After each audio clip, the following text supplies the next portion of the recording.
August 19, 1944. Wehrmacht Headquarters, East Prussia. General Oberst Alfred Jodl reviewed the latest intelligence reports from the collapsing Western Front. His staff had calculated the mathematics of Allied supply lines stretching over 400 miles from the Normandy beaches to Patton's spearheading Third Army.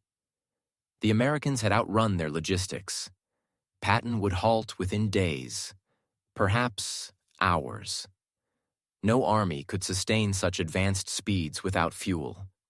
From his position at Hitler's Wolfschanze headquarters, Jodl analyzed what every German general understood from experience. An armored division consumed 150,000 gallons of fuel daily when advancing. The Americans were now 400 mi from their supply depots. The calculation was inescapable. Patton's Third Army would grind to a halt, giving the Wehrmacht time to regroup at the Seine, perhaps hold until winter. What Jodl didn't know was that 125 meters away, 5,958 trucks were already rolling eastward in an endless convoy, headlights blazing in defiance of military doctrine, carrying 12,500 tons of supplies every 24 hours. The Red Ball Express, a logistics operation so audacious that German military science had never conceived it possible, was about to shatter every assumption about mechanized warfare. Within 72 hours, Patton's supposedly immobilized tanks would crash through German positions at the Seine. Within a week, they would liberate Paris. Within a month, they would stand at the German border. The Wehrmacht's finest military minds were about to receive a lesson in American logistics that would redefine their understanding of modern warfare. Delivered by 23,000 truck drivers, 75% of them African American, who turned a one-way highway system into the most efficient military supply line in history. The German General Staff's confidence in American logistical failure stemmed from decades of military experience and recent observations. The Wehrmacht had pioneered Blitzkrieg, revolutionized combined arms warfare, and understood intimately the tyranny of supply lines. Their own campaigns had repeatedly stalled when logistics failed to keep pace with tactical success. In Russia, the Wehrmacht's advance had foundered not from Soviet resistance initially, but from the simple inability to supply forces across vast distances. German trucks broke down on Russian roads. Horse-drawn wagons, still 80% of German military transport, couldn't match the speed of panzer spearheads. Railway gauge differences meant supplies piled up hundreds of miles from the front. General der Panzertruppe Heinrich von Lüttwitz, who would command 47th Panzer Corps from September 1944, had written in July, "The Americans face the same logistical impossibility we faced in Russia. Their mechanical advantage becomes a disadvantage. Machines require fuel, ammunition, parts. They have advanced 400 miles in 30 days. History teaches us what comes next. Paralysis." German intelligence meticulously tracked American consumption rates. A single Sherman tank burned 0.5 mpg on roads, far worse cross-country. An infantry division required 700 tons of supplies daily. An armored division needed 1,000 tons. Patton commanded 12 divisions advancing on a 60 mi front. The mathematics seemed irrefutable. 12,000 tons daily, transported 400 mi from the beaches over damaged roads through a transportation network the Germans had systematically destroyed during their retreat. General Major Siegfried Westphal, who would become Chief of Staff to Field Marshal von Rundstedt in September, calculated on August 20th, even if the Americans possessed unlimited trucks, which they don't, and perfect roads, which they don't, and no mechanical failures, which is impossible, they still couldn't sustain Patton's advance more than another 48 hours. Physical laws cannot be violated, not even by American industry. At 2 p.m., on August 25, 1944, in a requisitioned French chateau near Le Mans, Lieutenant Colonel Loren Ayers of the Motor Transport Service faced a room full of skeptical officers. The math they presented was stark. Patton's Third Army was consuming supplies faster than any army in history, advancing at speeds that defied all logistical planning. Traditional supply methods, railway transport, scheduled convoys, depot to distribution had collapsed under the strain. "Gentlemen," Ayers announced, We're going to create a one-way highway from Cherbourg and the beaches to the front lines. Every vehicle will run 20 hours out of 24. No stopping except for gas and emergencies. We'll move 12,500 tons daily minimum. The name came from railway terminology. A red ball freight was an express shipment that took priority over everything else. The Red Ball Express would operate on the same principle. Absolute priority, no delays, no exceptions. The technical specifications defied German military doctrine. 2 parallel one-way highways, one for loaded trucks going forward, one for empties returning. 24-hour operations with headlights blazing, abandoning blackout discipline. No stop policy except for fuel and mechanical failure. 5-minute convoy intervals, maintaining 35 mph average speed. Mobile maintenance units every 50 min or MP checkpoints removing any vehicle below 25 miles per hour. Colonel Charles O. Thrasher, commanding the Advanced Section of ADSEC, Advanced Section Communication Zone, reviewed the projected numbers. We need 140 truck companies, 5,958 vehicles minimum, operating at 90% availability. That's impossible by any logistics textbook ever written. Yet within 36 hours, the impossible was operational.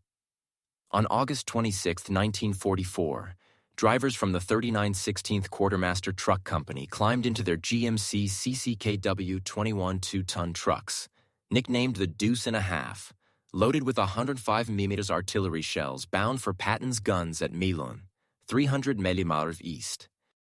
The demographic composition of the Red Ball Express would have stunned German racial theorists.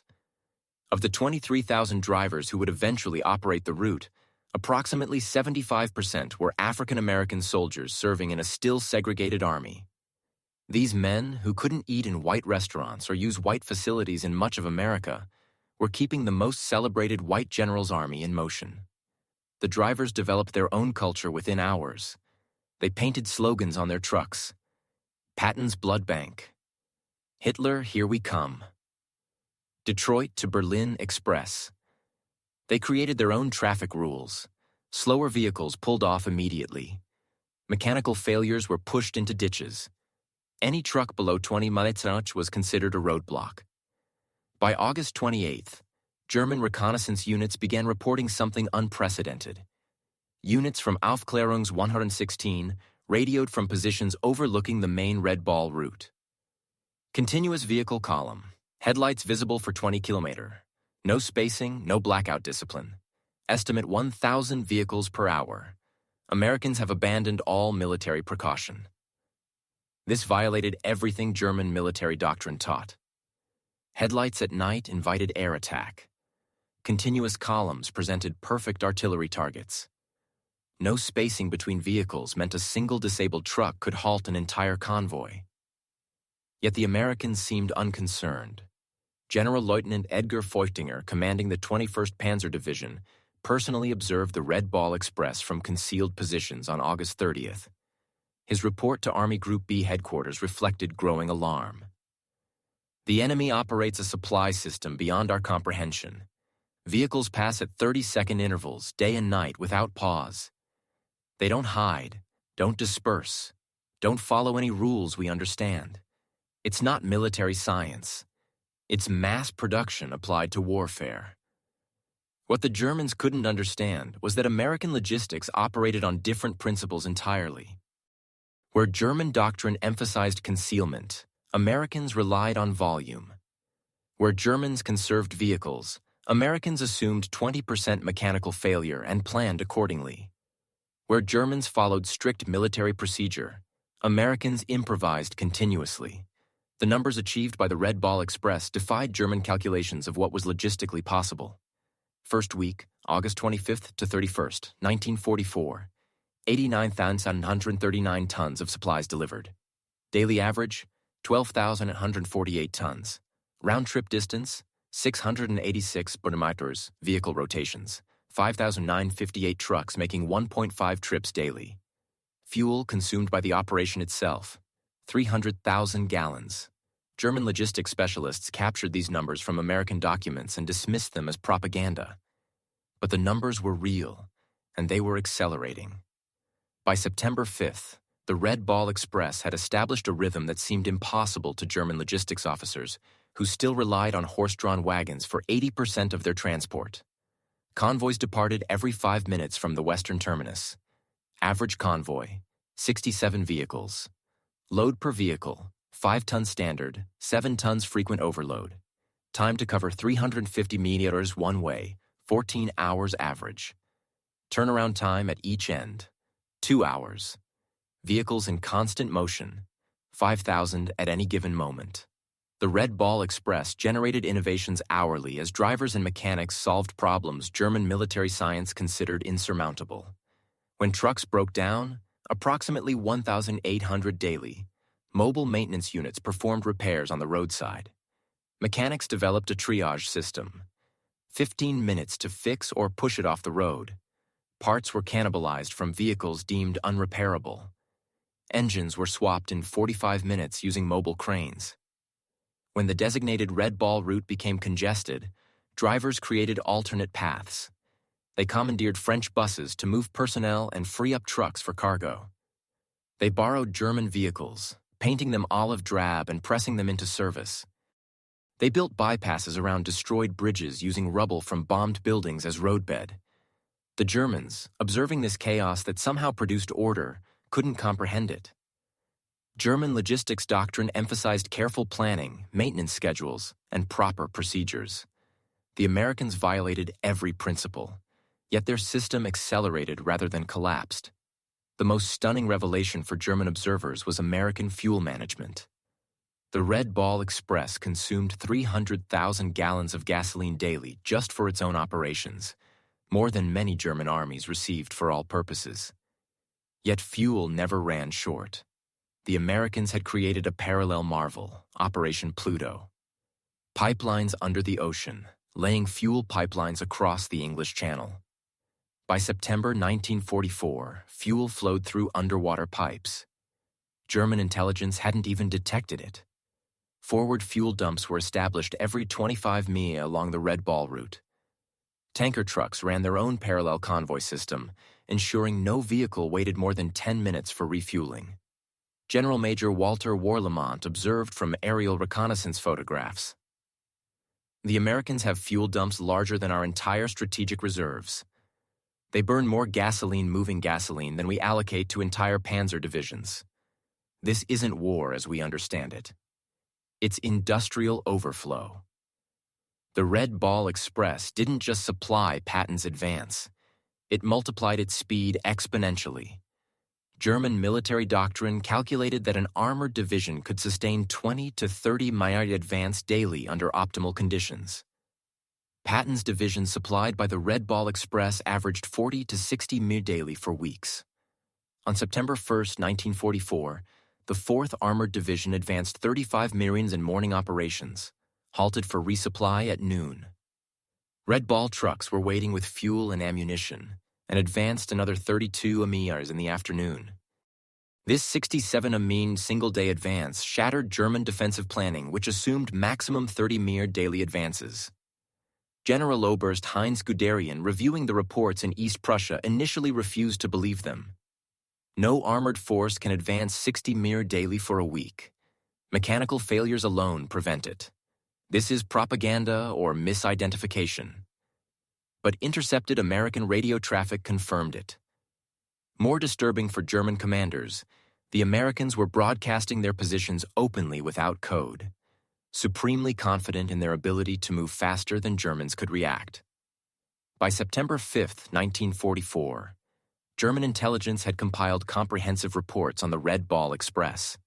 The implications were catastrophic for Wehrmacht planning. Every assumption about American military capability required revision. The report contained observations that defied German military science. Americans wasted vehicles prodigiously, abandoning damaged trucks rather than repairing them. Drivers operated on stimulants for days, violating every principle of personnel management. No camouflage discipline, making the entire system vulnerable to air attack that never came. Mechanical failure rates of 30% daily simply overwhelmed by redundancy. Fuel consumption that would bankrupt any European military. Field Marshal Walter Model's response revealed growing desperation. If these reports are accurate, we face not a superior army, but a superior civilization. They make no effort to hide because they don't fear us. They waste resources because they have infinite resources. We cannot defeat this with military tactics. The Red Ball Express drivers paid a physical price German observers couldn't see. Drivers operated for 72 straight hours, hallucinating from exhaustion and benzodrine. Accidents killed 300 drivers in the Red Ball's operational period. Trucks collided in fog, overturned on damaged roads, burned when overheated engines ignited. Yet morale remained extraordinarily high. These men, mostly African Americans, denied equal rights at home, understood they were making history. They were proving Hitler's racial theories wrong with every mile driven, every ton delivered. Captured German officers provided eloquent testimony to the Red Ball Express's impact. Oberst Hans von Luck, taken prisoner in September 1944, told interrogators, "We knew we'd lost when we understood your supply system. You violate every rule, waste fuel, abandon vehicles, exhaust drivers, yet succeed through sheer volume. You've industrialized warfare beyond our comprehension." The psychological impact on German forces was devastating. Wehrmacht soldiers could hear American trucks all night, every night. Endless motors, endless supplies. They had 3 rounds per rifle while Americans were bringing millions of rounds. The sound itself became psychological warfare. The vehicles themselves amazed German engineers. The GMC CCKW 21 to 2-ton truck, the backbone of the Red Ball Express, represented mass production perfection. General Motors had produced over 500,000 of these vehicles by war's end, more trucks than the entire German military possessed of all types combined. The trucks featured innovations Germans hadn't implemented. All-wheel drive as standard, not exception. Automatic tire inflation systems. Waterproofing that allowed 30-in fording. Engines that ran on low-quality fuel without modification. Heaters that actually worked in winter. More stunning was American maintenance philosophy. Where Germans rebuilt engines, Americans replaced them. Where Germans rationed parts, Americans discarded entire vehicles for minor problems. Where Germans had master mechanics, Americans had thousands of competent mechanics who could perform 80% of repairs. As the front moved east, the Red Ball Express adapted with speed that stunned German planning officers accustomed to weeks of preparation for major logistics changes. When the original route to Chartres became insufficient, Americans created Red Ball Express extensions overnight. White Ball Express, Rouen to Paris. Green Diamond, Cherbourg to railroad transfer points. Red Lion, Bayeux to Brussels. ABC, Antwerp, Brussels, Charleroi. Each new route was operational within 48 hours of conception. German staff officers required weeks to plan similar operations. The Americans simply painted new markers, assigned trucks, and started rolling. The predominance of African American drivers in the Red Ball Express created cognitive dissonance for German racial theorists. Nazi ideology declared blacks inferior, incapable of technical tasks, lacking initiative. Yet these drivers were performing logistics miracles that German forces couldn't match. The African American soldiers understood the irony. They knew what the Nazis thought of them, which made them drive even harder. Every mile they drove proved Hitler wrong.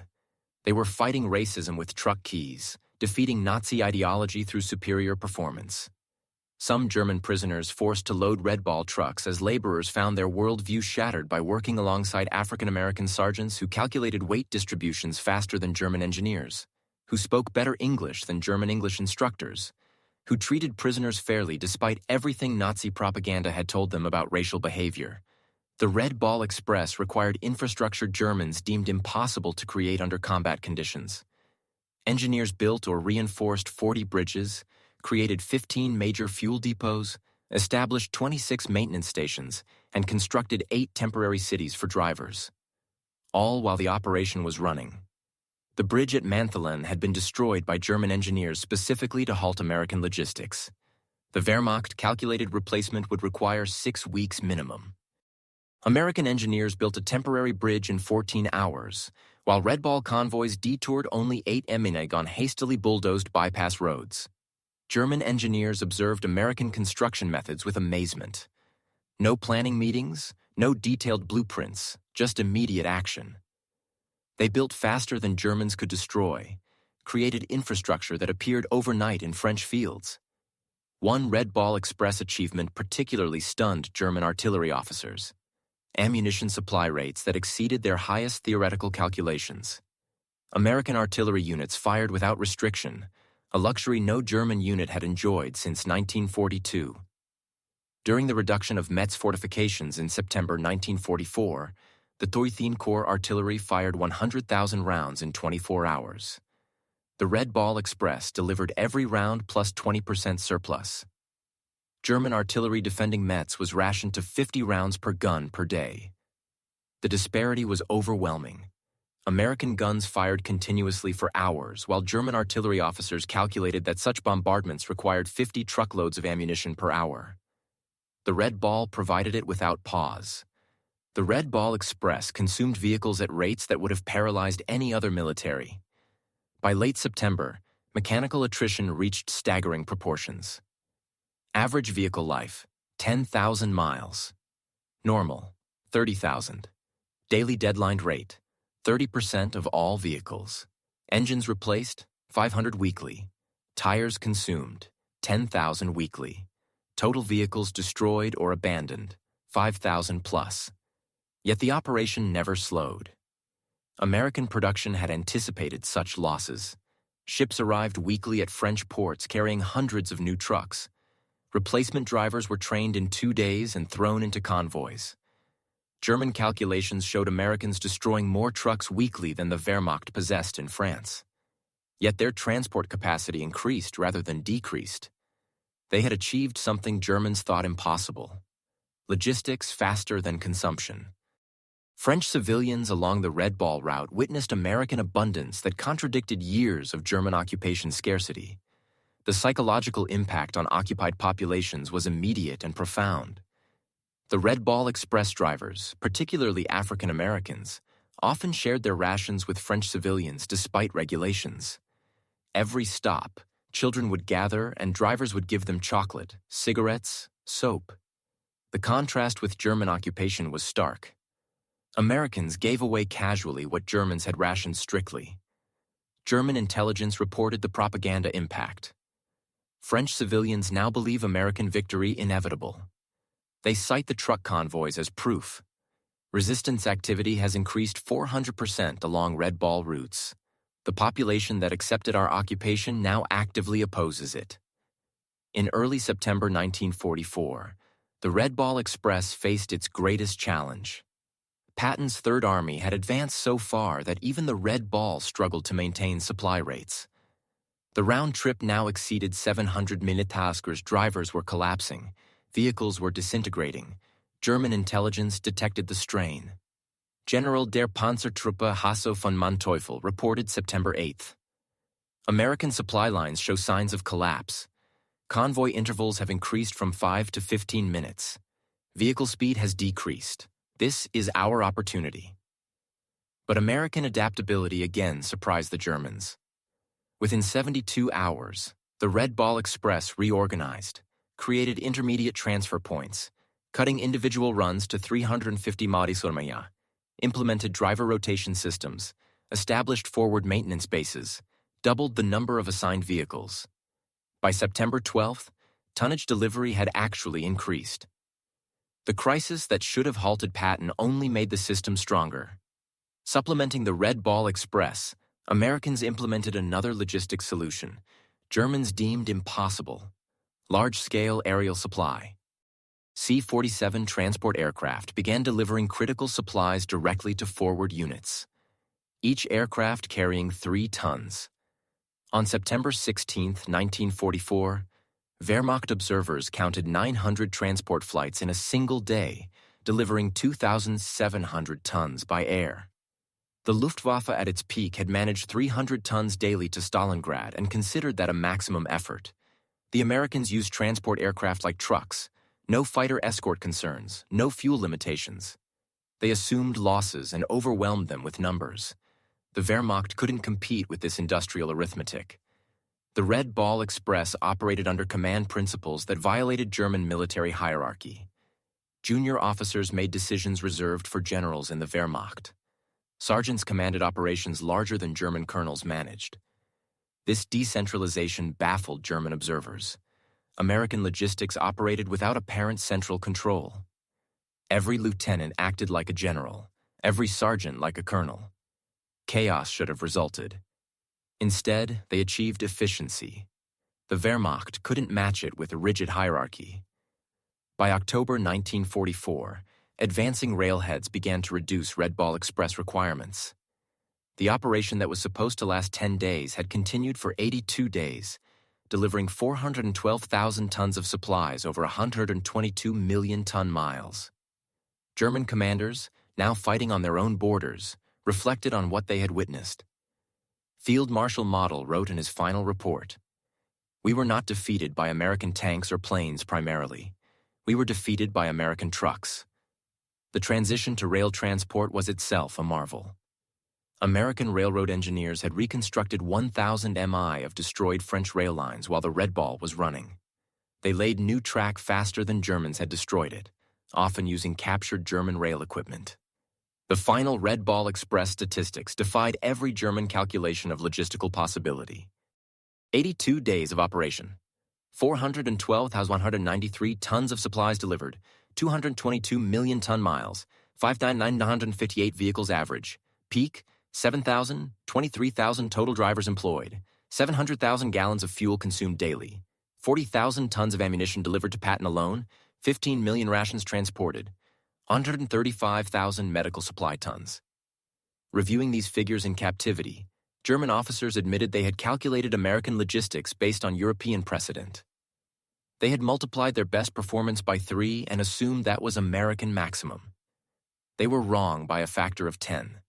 Beyond tonnage and distance, the Red Ball Express achieved something more profound. It destroyed German faith in their own military superiority. Wehrmacht officers who had dismissed Americans as soft and mechanically dependent watched those same Americans achieve logistics miracles through determination and industrial abundance. German prisoners of war would stand silent at prison camp fences, counting passing Red Ball trucks. Some wept.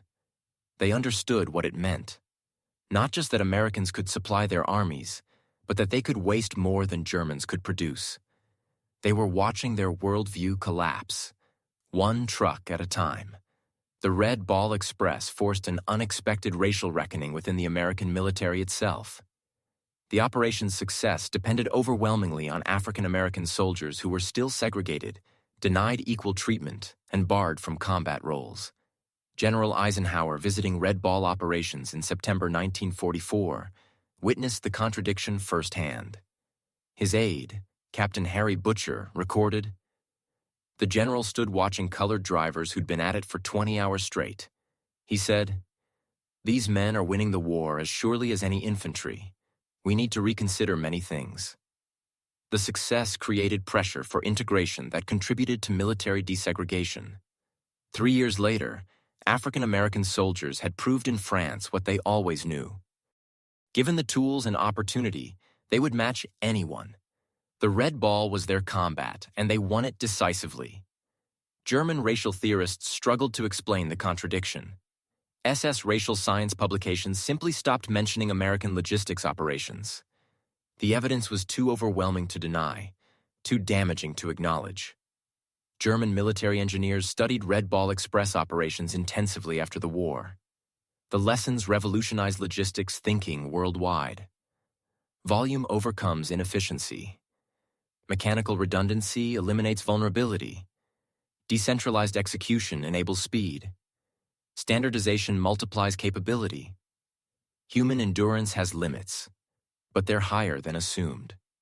General Franz Halder, former chief of the German General Staff, wrote in 1950, "The Red Ball Express proved logistics determines strategy, not vice versa. Americans understood this. We learned it too late." Among the 23,000 Red Ball drivers, Individual stories of heroism emerged that Germans found incomprehensible within their military framework. These were verified accounts from military records. Corporal John L. Houston drove continuously for 48 hours, delivering ammunition to the 2nd Armored Division at Cambrai, falling asleep at the wheel 3 times, but continuing after being revived by other drivers. Private Booker T. Washington's truck caught fire from overheated brakes while carrying medical supplies. Instead of abandoning it as procedure required, he drove the burning vehicle 2 mi to a field hospital, jumping out as flames reached the cab. The supplies saved wounded soldiers from both armies. These stories, multiplied thousands of times, revealed American military culture to observing Germans.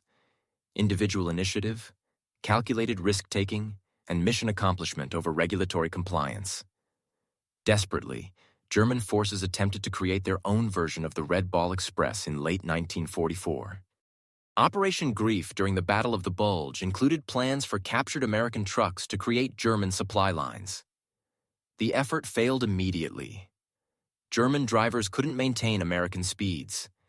German mechanics couldn't repair American equipment fast enough. German fuel supplies couldn't sustain the consumption rates. Most fundamentally, Germans couldn't replicate the American attitude of unlimited resources.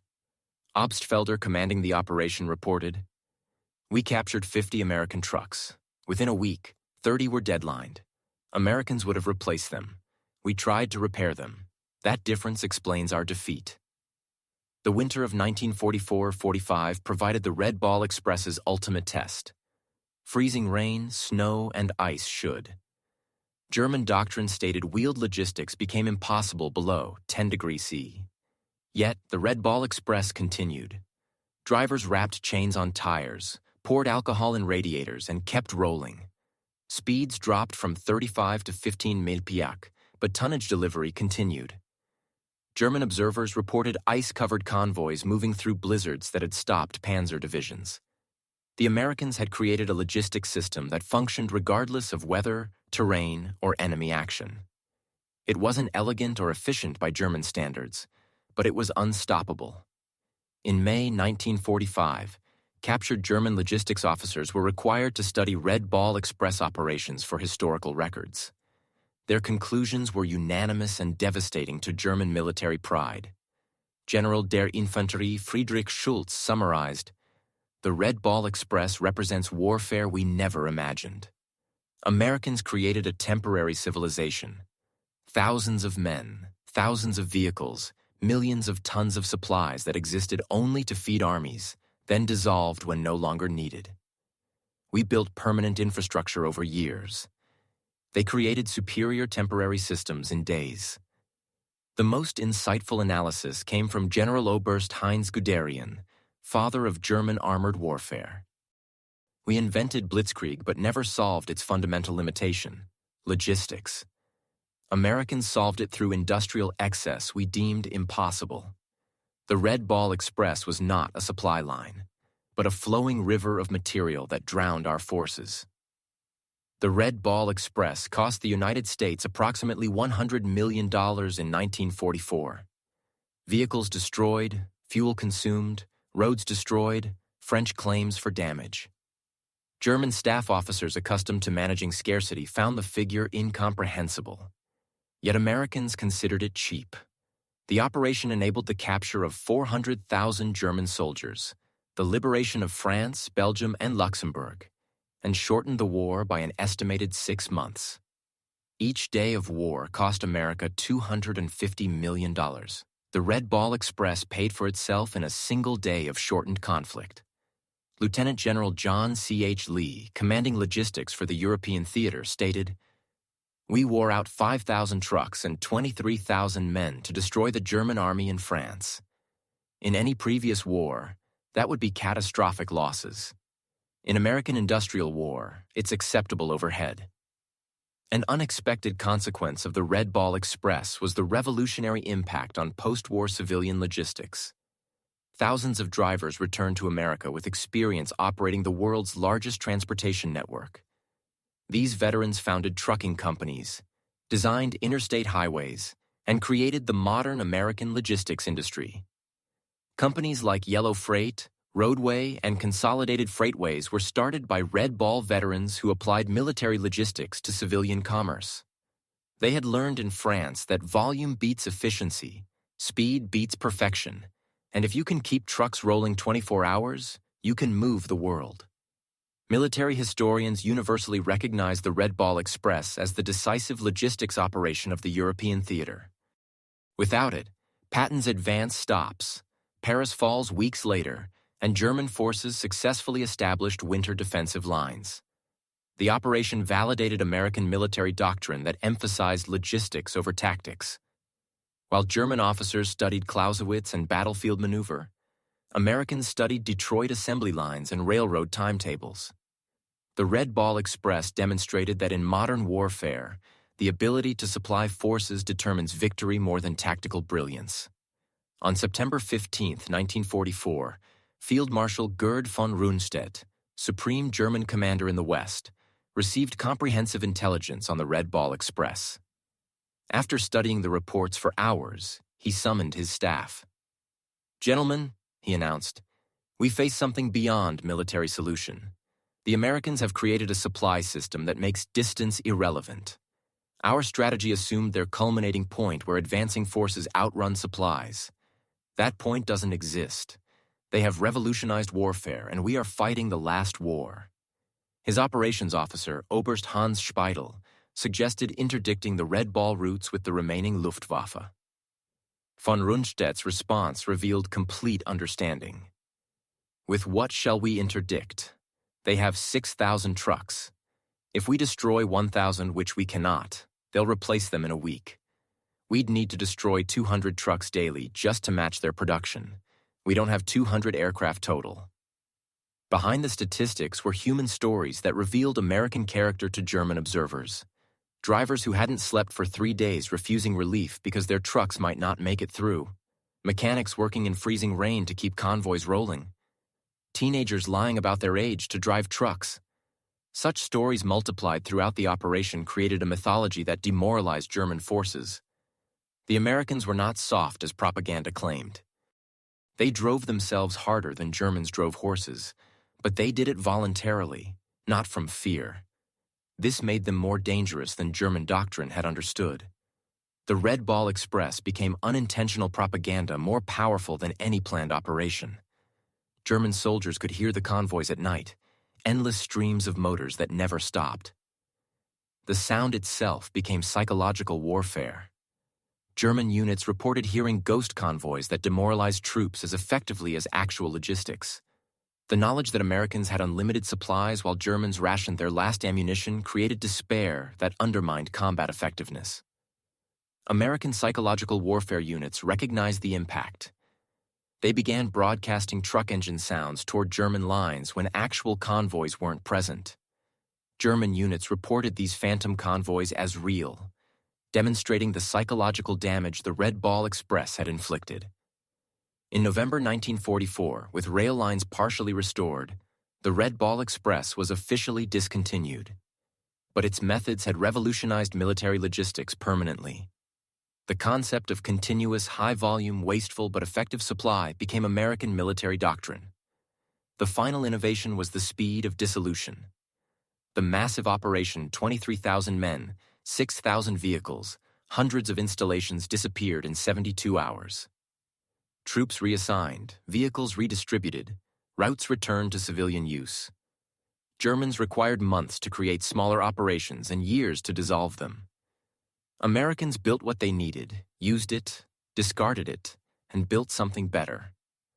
When German generals surrendered in May 1945, many cited the Red Ball Express specifically as demonstrating the hopelessness of continued resistance. General der Panzertruppe Hasso von Manteuffel stated at his interrogation, "When we understood your logistics capacity, we knew the war was lost. You could supply armies faster than we could destroy them." The Red Ball Express was a weapon against which we had no defense. Field Marshal Albert Kesselring, among Germany's most competent commanders, was asked what most surprised him about American forces. His answer, "Not your tanks, not your planes, but your trucks. The Red Ball Express showed us that you had militarized your entire society's production capacity. We were fighting your factories, not just your soldiers. The final statistics of the Red Ball Express stand as testament to American industrial warfare. Total cargo delivered, 412,193 tons. Total distance covered, 122 million ton miles. Trucks employed, 5,958 daily average, 7,000 peak. Drivers involved, 23,000 total. Operating days, 82. Fuel consumed, 57 million gallons. Tires worn out, 180,000. Vehicles destroyed, 5,000 plus. Cost, $100 million. German divisions defeated through supply advantage. 47. Estimated war days shortened, 180. These numbers tell a story that transcended military operations.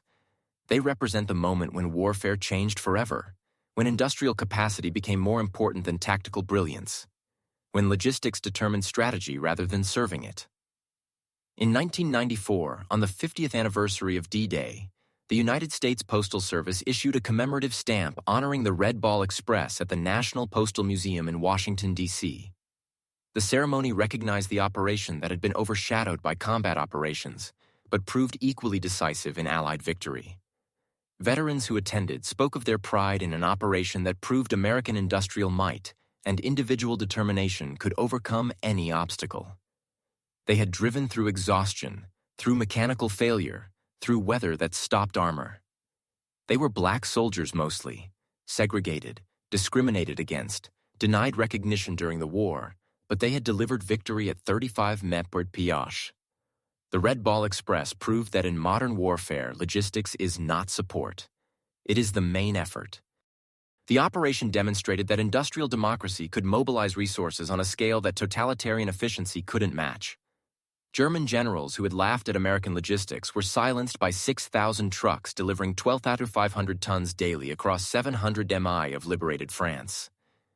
They had assumed Americans would follow European precedent, conserve resources, advance cautiously. Instead, Americans created a logistics tsunami that drowned German forces in Allied abundance. The operation's success came not from military genius, but from American characteristics Germans never understood: industrial excess, mechanical aptitude, improvisational skill, and most importantly, the initiative of individual soldiers who made independent decisions that in the Wehrmacht would require field marshal approval. In his memoirs, General George S. Patton, whose Third Army was the primary beneficiary of the Red Ball Express, wrote the ultimate tribute. The truck drivers of the Red Ball Express deserved as much credit for the defeat of Germany as any combat unit. They drove through exhaustion, through mechanical failure, through weather that stopped armor. Without them, the Third Army doesn't move. Without movement, we don't win.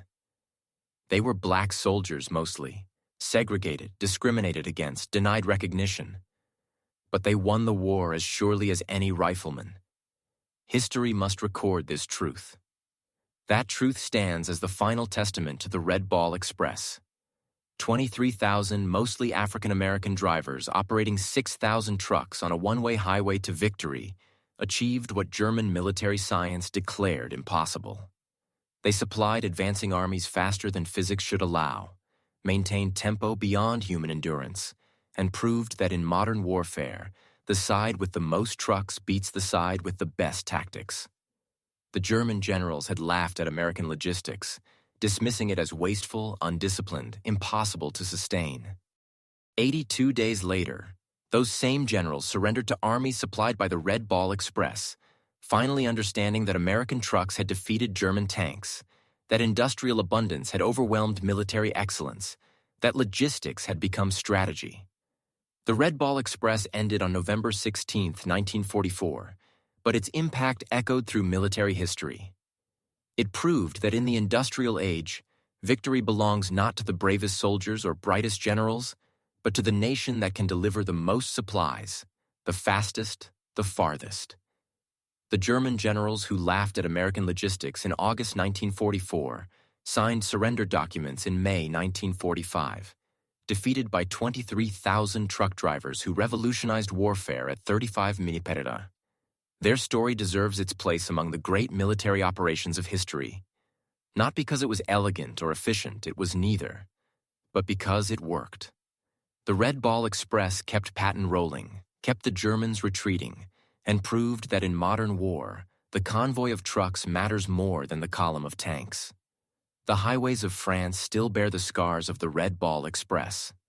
Ruts worn by overloaded trucks, bridges hastily repaired, roadsides littered with abandoned vehicles. But the greatest monument to the operation is the speed of Allied victory. Every day the war shortened saved thousands of lives. The Red Ball Express shortened it by months. In the end, the German generals who laughed at American logistics learned the hardest lesson of modern warfare. Amateurs talk tactics, professionals talk logistics, and Americans talk trucks. The Red Ball Express was America talking very loudly indeed in the roar of 6,000 engines that never stopped, carrying democracy and destruction at 35 mph down a one-way road to victory. The last word belongs to a German officer whose name is lost to history, quoted by a Red Ball driver at the 1994 commemoration. Standing beside a road in Belgium, watching the endless convoy of American trucks, the officer said in accented English to his captors, "We prepared for everything. Your tanks, your planes, your ships. We never prepared for your trucks. How do you defeat an enemy who has more trucks than you have soldiers?" The answer rolled past him at 5-minute intervals, driven by exhausted Americans who were rewriting the rules of warfare, one delivery at a time. The Red Ball Express had made logistics into strategy, supply into victory, and trucks into the most decisive weapon of the European war.